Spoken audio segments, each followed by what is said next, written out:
나는 소파에 앉아 있었다. 손끝은 얼음처럼 차가웠지만 눈은 흔들림 없이 아내를 향했다. 지연은 내 시선을 피한 채 고개를 숙이고 있었고 방 안은 숨조차 무겁게 눌러오는 듯 고요했다. 잠시 정적을 가른 내 목소리는 낮고 담담했다. 만약 내가 그 남자를 사랑한다면 우리 이혼하자. 그 순간 그녀의 어깨가 미세하게 흔들렸다.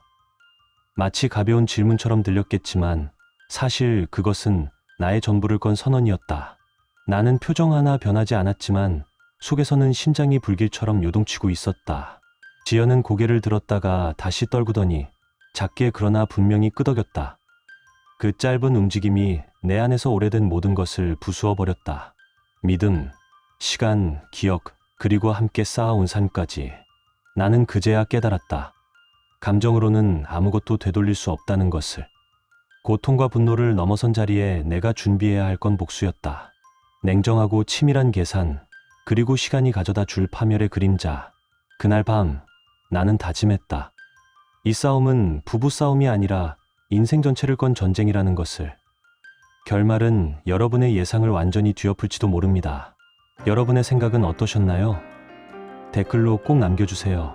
구독과 좋아요도 잊지 마시고 방탐정의 이중 파일과 함께 더 놀랍고 흥미로운 이야기 속으로 떠나봐요.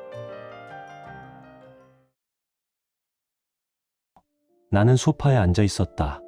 손끝은 얼음처럼 식어 있었지만 눈만은 흔들림 없이 아내를 향하고 있었다. 지연은 내 시선을 피한 채 고개를 숙이고 있었고 방 안의 공기는 숨조차 무겁게 눌러오는 듯 고요했다. 그 정적 속에서 내가 내뱉은 목소리가 오히려 낯설 만큼 낮고 또렷하게 울렸다. 지연, 그 남자와 정말 그런 관계가 있었어? 말을 뱉는 순간조차도 분노는 섞이지 않았다. 감정이 완전히 증발해버린 듯 마치 오늘 날씨를 묻듯 담담한 말투였다. 하지만 그 차가운 담담함 속에는 폭풍이 숨어 있었다. 내가 이토록 침착할 수 있다는 사실 자체가 기이했다. 지연은 놀란 듯 얼굴을 들었다가 곧 다시 눈을 피하며 고개를 떨궜다. 그리고 아주 작게 그러나 확실하게 끄덕였다. 그 짧은 움직임이 내 가슴 속에서 오래된 무언가를 산산이 부수었다. 심장이 무너져 내리는 듯했고 속에서는 불길이 치솟았다. 하지만 표정 하나, 눈썹 하나도 흔들리지 않았다. 이미 며칠 전 그녀가 무심코 두고 간 휴대전화 속에서 모든 걸 확인했으니 놀라움은 없었다. 청담동에서의 약속, 호텔 예약 내역, 그리고 메시지 속에 가득한 달콤한 대화들. 변명의 여지는 없었다. 나는 다시 물었다. 그 남자 진심이냐? 그건 질문이 아니라 확인 절차였다. 그녀는 힘없이 고개를 끄덕였다. 그 순간 나는 이해했다. 우리가 쌓아온 시간은 이제 아무 의미도 없다는 것을. 그럼 우리 이혼해야겠지. 내 입술에서 나온 말은 얼음처럼 차가웠다. 심장은 불길처럼 요동쳤지만 나는 끝까지 무표정하게 말했다. 지연은 한참을 머뭇거리다 결국 아주 짧게 대답했다. 응. 그 대답은 칼날처럼 날카롭게 내 귀를 파고들었다. 하지만 나는 고개를 끄덕일 뿐이었다. 알았다. 단 한마디. 그 말에 담긴 건 체념이 아니라 각오였다. 고함도 분노도 눈물도 없었다. 아내가 기대했을지도 모를 폭발적인 장면을 나는 의도적으로 보여주지 않았다. 오히려 그 침묵이 더 무서운 답이 될 것임을 나는 알고 있었다. 나는 곧장 자리에서 일어나 방으로 걸어 들어갔다. 문을 닫는 순간 깊게 숨을 고르며 마음속으로 다짐했다. 이제 내가 해야 할 건 감정이 아니라 준비였다. 분노가 아니라 증거였다. 그녀와의 싸움은 감정으로 흘려보낼 수 있는 작은 다툼이 아니라 내 남은 인생 전체를 걸어야 할 싸움이었다. 방 안에 홀로 앉아있자 과거의 장면들이 파편처럼 떠올랐다. 함께 웃으며 영화를 보던 밤, 여름바다를 거니던 발자국, 새벽까지 나눈 대화들. 그 모든 기억이 지금 이 고요한 방 안에서 조롱하듯 부서져 내렸다. 나는 눈을 감았다. 더 이상 과거에 흔들릴 수는 없었다. 그날 밤 지연은 아마도 거실에 앉아 홀로 해방감을 느꼈을 것이다. 나를 속이고 떠날 자유를 얻었다고 착각했을지도 모른다. 하지만 그녀가 모르는 사이 나는 이미 변호사와 통화했고 오래 알고 지내던 탐정에게도 연락을 마쳤다. 싸움은 이미 시작된 것이나 다름없었다. 나는 이 싸움을 철저히 준비할 것이고 차갑고 치밀하게 끌고 갈 것이었다.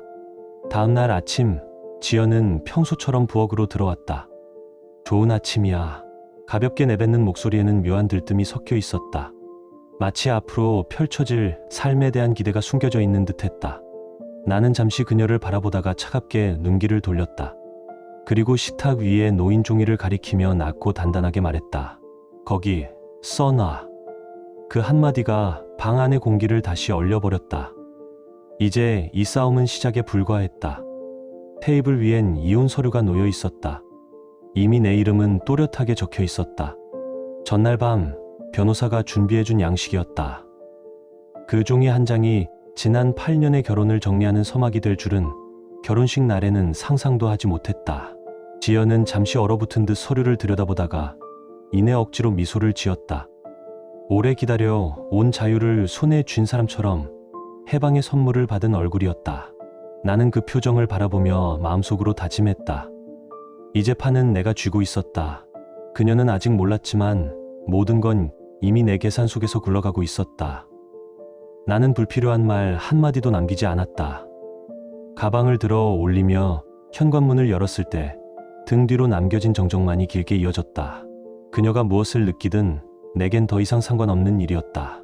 내게 중요한 건 차갑게 계획대로 마무리하는 것이었다.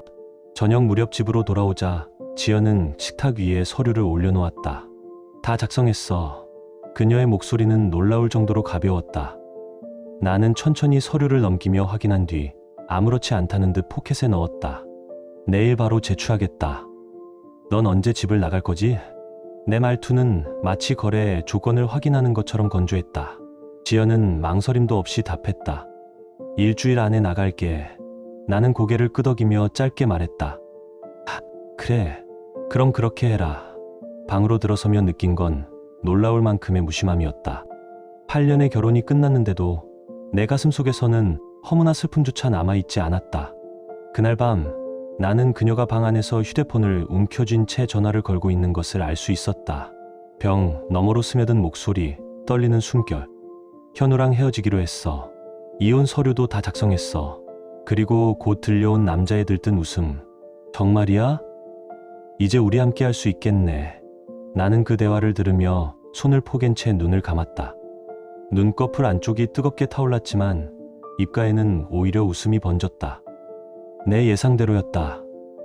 그녀는 스스로 밧줄을 목에 걸고 있었다. 일주일 뒤 지연은 짐을 챙겨 택시에 몸을 실었다. 창가에 서서 커튼 사이로 그 모습을 지켜보던 나는 그녀의 얼굴에서 희미한 설렘을 읽을 수 있었다. 하지만 내 눈엔 그 표정이 허망하고 가볍게만 보였다. 마치 환상을 좇는 아이 같았다. 택시 불빛이 골목 끝을 돌아 사라지는 순간 나는 짧게 한숨을 내쉬었다. 이제 진짜 시작이었다. 그녀가 향한 곳은 강남의 한복판, 유리병 너머로 도시 불빛이 내려다 보이는 고급 펜트하우스였다.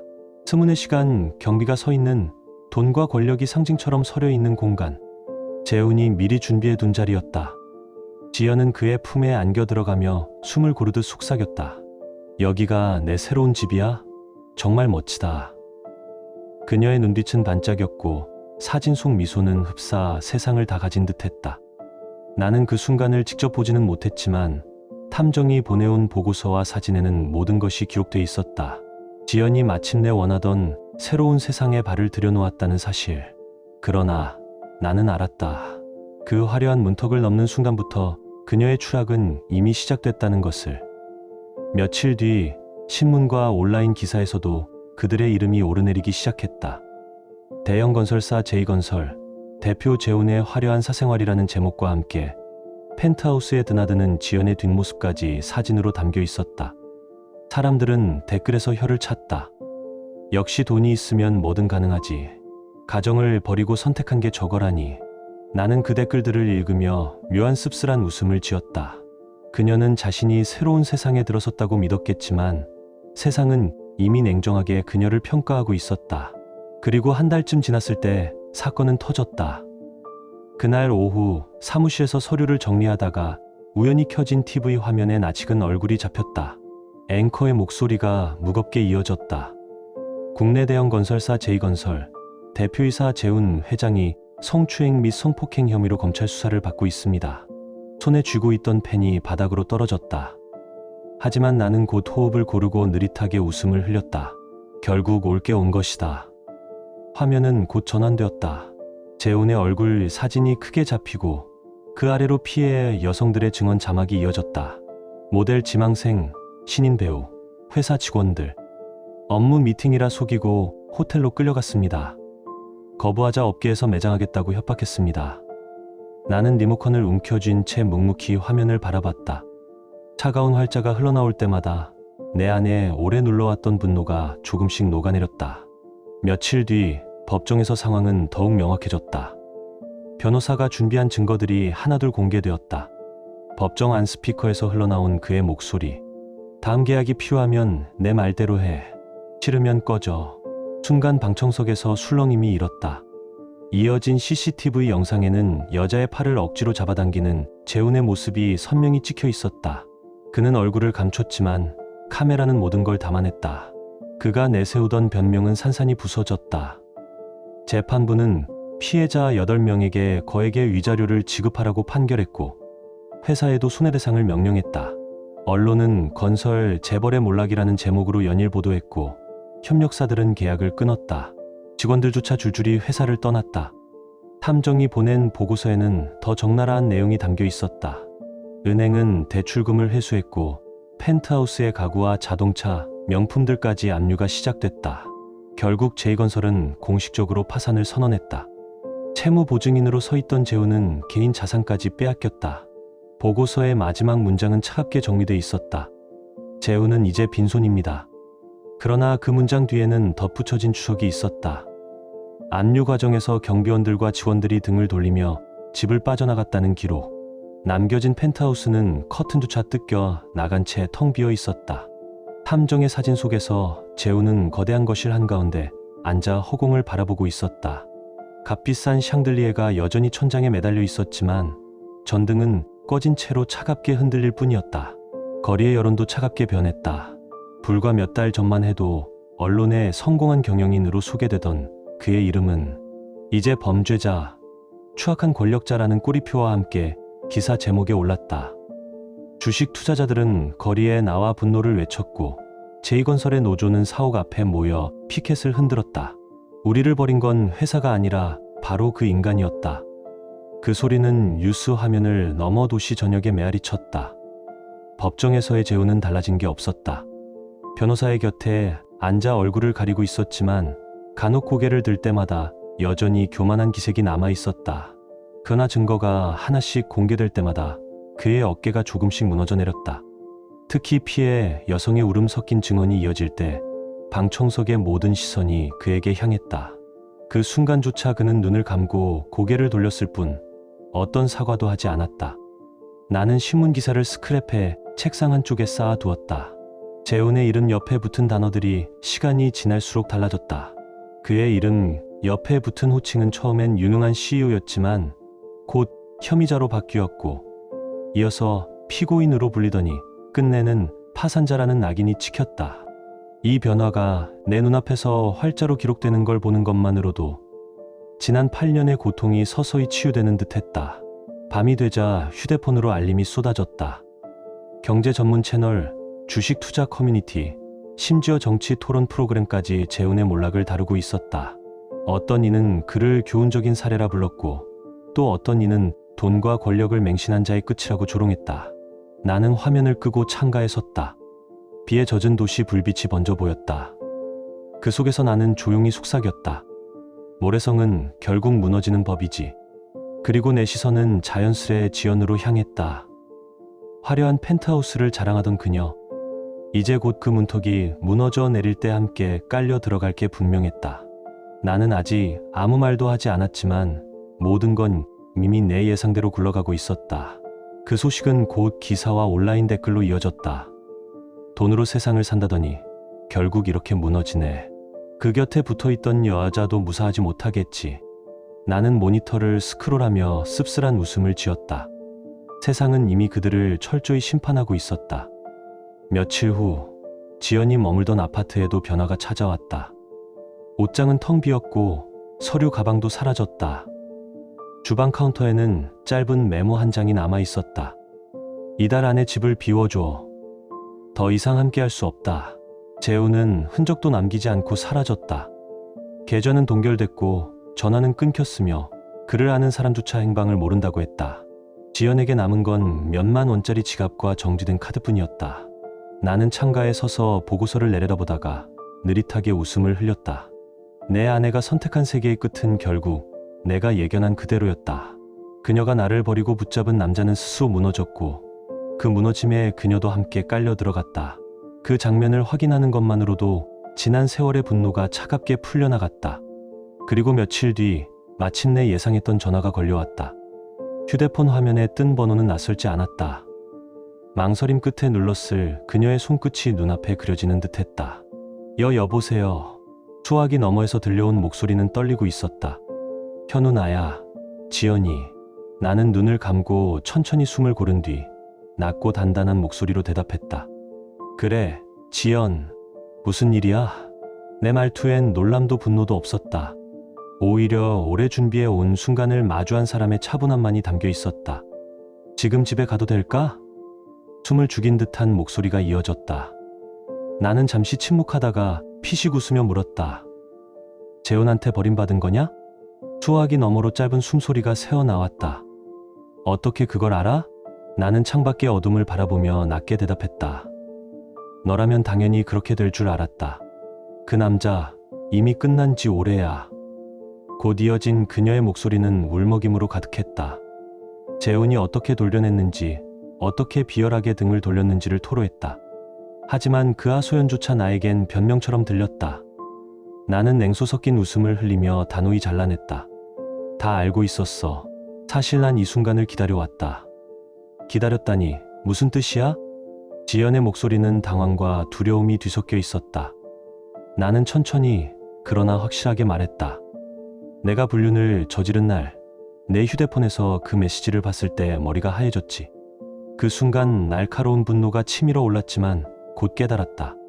화를 내고 소리쳐봤자 아무것도 달라지지 않는다는 걸. 그래서 준비했어. 분노 대신 증거를 모으기로. 나는 탐정을 고용했고 내 연인의 과거를 샅샅이 파헤쳤다. 책상 위에 쌓인 서류 더미를 손끝으로 밀었다. 그 안에는 사진, 호텔 출입 기록, 카톡 대화, 심지어 내가 나를 ATM이라 부르던 녹음 파일까지 담겨 있었다. 지인과 나눈 대화도 모두 정리돼 있었다. 알고 보니 그는 수많은 여자를 속였고 회사도 모래성처럼 세워진 거짓이더군. 무너지는 건 시간 문제였다. 그래서 난 너희가 스스로 무너지길 기다린 거다. 수화기 너머는 한동안 침묵뿐이었다. 그녀가 숨을 고르는 소리, 울음을 삼키는 소리만이 희미하게 들렸다. 나는 마지막으로 냉정하게 덧붙였다. 돌아오고 싶다면 올 수는 있겠지. 하지만 각오부터 하고 와라. 내가 널 받아들이려는 이유는 단 하나. 내가 만든 지옥을 내가 직접 견디게 하기 위해서다. 그 말을 내뱉는 순간 오랫동안 눌러왔던 분노와 서늘한 쾌감이 동시에 밀려왔다. 마치 흩어져 있던 퍼즐 조각이 제자리를 찾아 맞춰지는 듯한 순간이었다. 그날 밤 지연은 다시 전화를 걸어왔다. 수화기 너머의 목소리는 울먹였지만 나는 의도적으로 차갑게 받아쳤다. 우린 이미 이혼했잖아. 그런데 왜 이제 와서 나한테 매달리는 거지? 잠시 정적이 흘렀다. 나는 이어서 단호히 말했다. 모르는 눈치인데 이혼 후에도 불륜 증거가 있으면 위자료 청구는 가능하다. 그건 법의 기본이다. 지연은 다급하게 외쳤다. 그런 증거 없잖아. 나는 낮게 웃으며 속삭였다. 다 있다. 사진, 호텔 기록, 카톡 대화, 그리고 내가 나를 ATM이라고 불렀던 녹음까지. 지인과 나눈 대화도 전부 확보돼 있다. 변호사 상담도 이미 끝냈다. 위자료 5천만 원, 그리고 재훈에게서도 같은 금액을 받아낼 거다. 수화기 너머의 숨결이 흔들렸다. 절망과 공포가 섞인 기척이었다. 나는 핸드폰을 내려놓으며 차갑게 눈을 감았다. 모든 것이 내가 계산한 수순대로 흘러가고 있었다. 숨죽인 흐느낌이 수화기 너머에서 새어나왔다. 곧 떨리는 목소리로 지연이 물었다. 재훈이 어디 있는지 알아? 나는 단호하게 대답했다. 아직은. 하지만 반드시 찾아낼 거다. 숨겨둔 자산까지 마지막 한 푼도 놓치지 않을 거다. 내 목소리는 분노가 아니라 더 차갑고 단단한 결의로 울려 퍼졌다. 내가 집을 나가던 날부터 난 매일 조사했어. 내가 그 남자와 화려한 생활을 즐기는 동안 그는 조금씩 무너져가고 있었지. 모든 게 계획대로였어. 수화기 너머에서 지연은 흐느끼며 애원했다. 현우 제발 한 번만. 난 이제 아무것도 없어. 돈도 집도 그 사람도. 제발 용서해줘. 나는 수화기를 움켜쥐며 낮게 내뱉었다. 내가 나를 ATM이라 불렀던 거 기억하지? 집 대출을 갚고 생활비를 대고 내 옷값까지 감당하던 나는 내게 단순한 돈줄이었어. 그게 내 진심이었다. 그래서 난 똑같이 돌려주고 싶었다. 내가 내게 던진 그 모멸을 너도 고스란히 느끼게 하고 싶었다. 잠시 숨을 고른 뒤 나는 마지막처럼 선언했다. 기억해둬라. 지금부터가 진짜 시작이다. 내 인생은 이제 지옥의 문턱에 들어선 거다. 뚝. 전화를 끊는 순간 그녀의 흐느낌도 함께 사라졌다. 귓가에는 정적만이 길게 남았다. 나는 한동안 가만히 앉아 창밖 어둠을 바라봤다. 도시의 불빛은 여전히 환했지만 내 안은 묘하게 고요했다. 마침내 모든 게 내가 원하던 자리로 들어섰다는 확신이 가슴을 채웠다. 며칠 뒤 탐정에게서 보고가 도착했다. 지연 씨가 친정의 도움을 청했지만 부모조차 등을 돌렸습니다. 아버지는 충격으로 쓰러졌고 어머니는 절연을 선언했습니다. 나는 서류를 덮으며 조용히 숨을 내쉬었다. 그녀가 택한 길의 끝은 이제 가족조차 없는 외로운 길이었다. 그리고 곧 변호사에게서 연락이 왔다. 지연 씨가 면담을 요청했습니다. 며칠 후 고층 빌딩의 회의실. 넓은 유리창 너머로 겨울빛이 스며들었고 공기는 서늘했다. 문이 열리자 낡은 정장을 걸친 지연이 들어섰다. 그녀의 걸음은 무겁고 느렸다. 한때 화려하던 여인의 흔적은 어디에도 없었다. 나는 자리에 앉아 있었고 옆에는 내 변호사가 서류 더미를 정리하고 있었다. 그 손 위에는 굵은 글씨가 새겨진 첫 장이 놓여 있었다. 위자료 청구서. 변호사가 차분하지만 단호한 목소리로 낭독했다. 혼인 중 있었던 불륜 행위에 대한 위자료로 5천만 원을 청구합니다. 지연은 창백한 얼굴로 서류를 내려다봤다. 손끝이 떨렸고 눈동자가 좌우로 흔들렸다. 긴 침묵 끝에 간신히 입을 열었다. 이런 돈 감당할 수 없어. 도저히 불가능해. 그러나 변호사는 표정을 바꾸지 않고 냉정하게 답했다. 분할 상환은 협의할 수 있습니다. 하지만 금액 자체는 절대 변하지 않습니다. 그 순간 나는 지연의 어깨가 무너져 내리는 것을 보았다. 한때 나를 ATM이라 부르며 비웃던 여자가 이제는 서류 앞에서 한낱 채무자로 전락해 있었다. 나는 의자의 등을 기댄 채 천천히 숨을 내쉬었다. 오랜 세월 눌러온 분노가 서서히 풀려나고 있었다. 내 복수는 여전히 진행 중이었고 그녀는 이제 그 긴 그림자의 안쪽에서 살아가야 했다. 나는 그 광경을 묵묵히 지켜보았다. 내 앞에서 초라하게 떨고 있는 여자의 모습은 한때 나를 비웃으며 미소 짓던 얼굴과는 너무도 달랐다. 그 대비가 내 마음을 더욱 차갑게 만들었다. 나는 그녀를 똑바로 바라보다가 입술을 굳게 다물었다. 돈이 전부였지? 그렇다면 끝까지 책임져야 한다. 나는 한 푼도 놓치지 않을 거다. 내 목소리는 분노라기보다 얼음처럼 식어버린 결의로 가득 차 있었다. 잠시 숨을 고른 나는 덧붙였다. 재훈에게도 같은 금액을 청구 중이다. 그의 숨겨둔 자산까지 끝까지 쫓아낼 거다. 그 말을 듣자 지연의 어깨가 눈에 띄게 흔들렸다. 결국 그녀는 아무 말도 못한 채 서류에 서명했다. 펜 끝이 종이를 긁는 소리가 회의실을 메우는 동안 나는 지난 세월 동안 응어리졌던 분노가 조금씩 풀려나감을 느꼈다.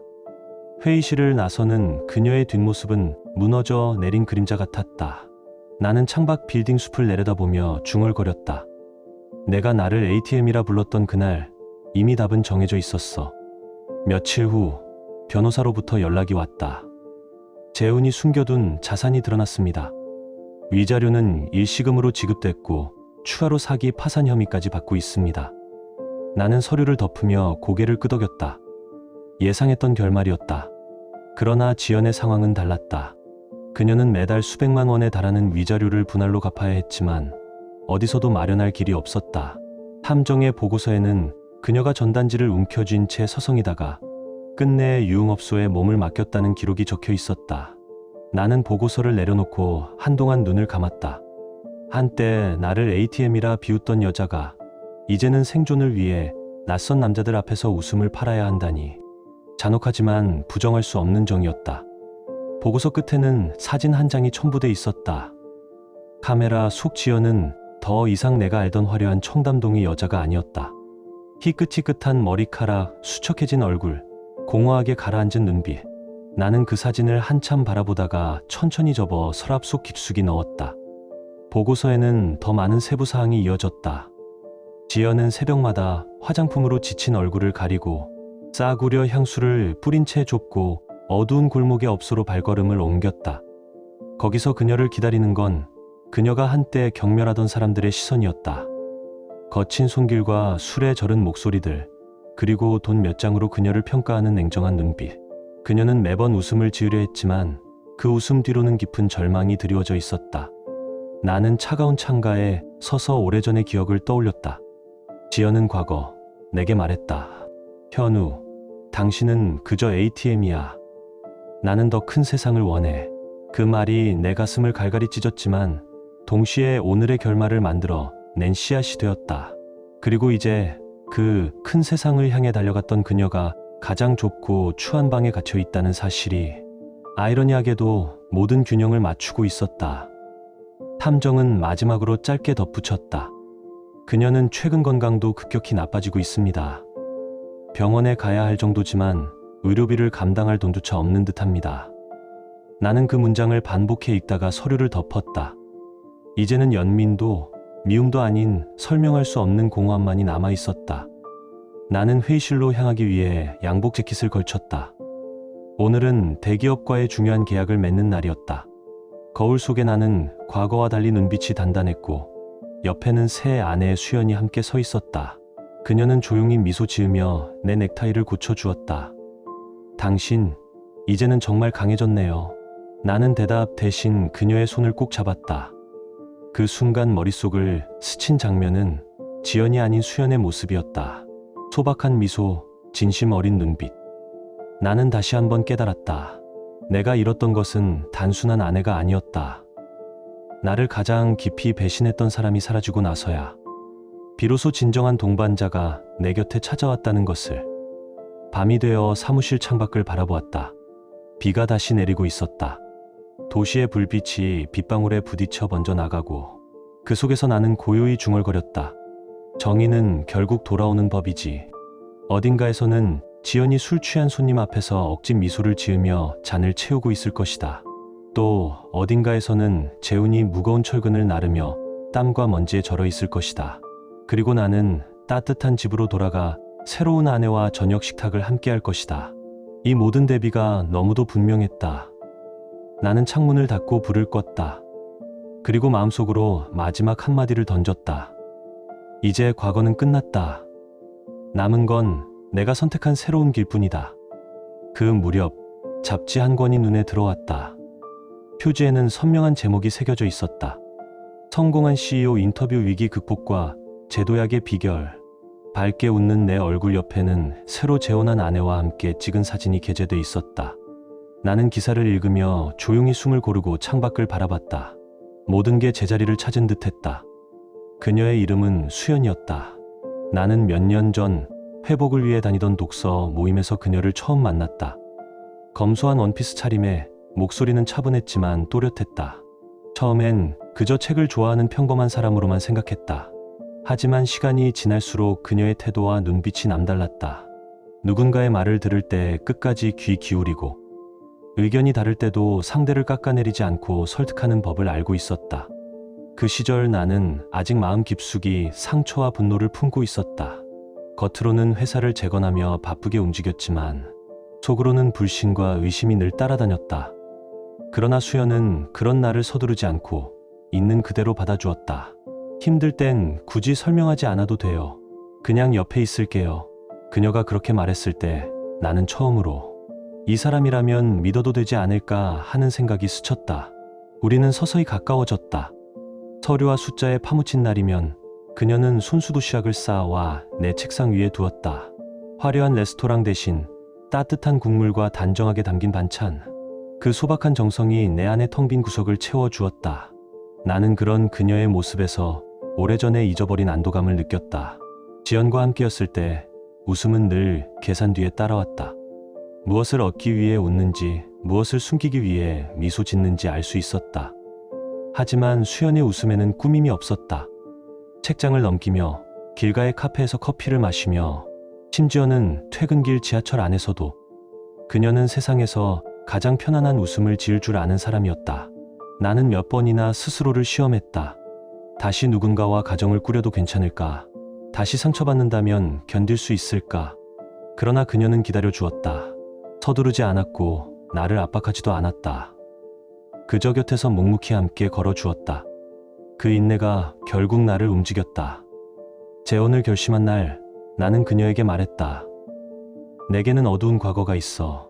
다시는 꺼내고 싶지 않은 상처지. 그럼에도 불구하고 나와 함께 할 수 있겠어? 수연은 잠시 내 눈을 바라보다가 고개를 끄덕였다. 과거는 이미 끝난 일이잖아요. 앞으로 우리가 어떤 시간을 쌓아가느냐가 더 중요하지 않을까요? 그 대답은 내 마음속 굳은 빗장을 단번에 열어젖혔다. 잡지 속 사진 속에서 우리는 나란히 웃고 있었다. 그 웃음은 단순히 외부를 향한 포장이 아니었다. 쓰라린 복수의 끝에서 나는 마침내 새로운 시작을 맞이하고 있었다.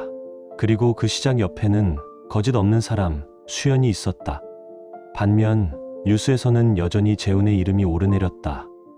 성추문, 사기, 파산. 언론은 그의 몰락을 사례로 삼아 기업 윤리와 책임을 떠들었다.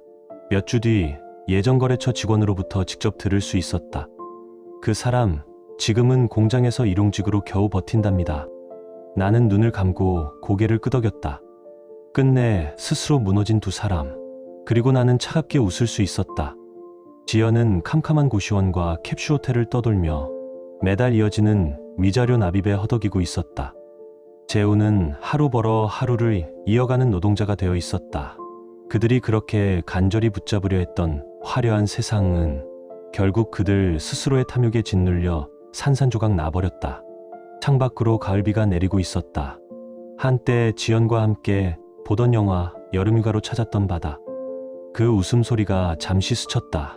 그러나 이제는 오래된 그림자에 불과했다. 나에게 더 이상 아무 의미도 없었다. 나는 잡지를 덮으며 창밖을 바라봤다.